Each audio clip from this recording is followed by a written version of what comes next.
Et on commence avec les éditos. La mort d'Hugo Chávez, président du Venezuela, le pays qui a inventé les telenovelas. Mi amor, ya me tengo que ir. Sí, mi vida.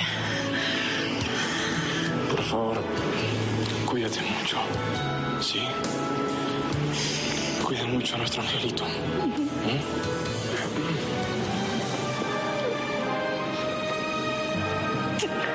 Dulce amor. Voilà.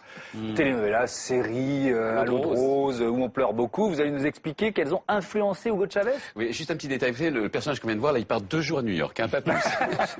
Bon, Hugo non, c'est vrai en plus. Hugo Chávez, il faut vous expliquer que depuis l'annonce de sa maladie, a repris effectivement tous les codes de la telenovela pour s'adresser à son peuple. Et c'est normal. Son peuple baigne dans cet univers, alors d'amour déchirant, exacerbé, mais surtout d'adieu larmoyant, et ce depuis plus de 30 ans. Je vais essayer de vous le démontrer, notamment parce que vous savez tous que Hugo Chávez a quitté plusieurs fois le Venezuela et Caracas pour aller se faire soigner à La Havane, et à chaque fois, c'était le même rituel.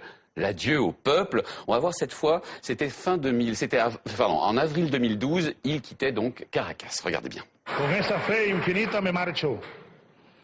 Físicamente en pocos días retornaré y de nuevo estar recorriendo las calles queridas de la patria.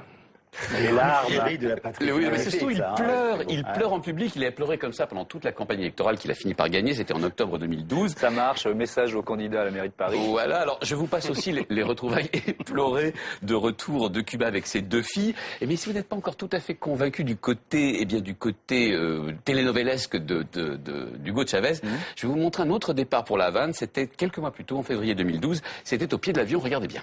Por amor hemos vivido lo que hemos vivido. Por amor hemos sufrido cuando ha tocado sufrir. Por amor hemos hecho todo esto.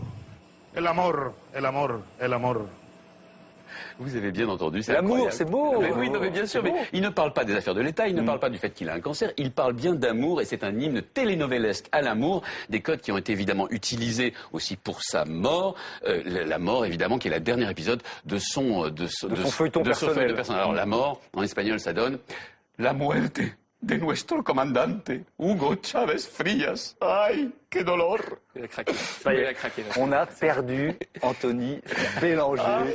Voilà, il faut le dire, c'était maintenant, ce jour-là. Voilà, à cette heure-là, on notera.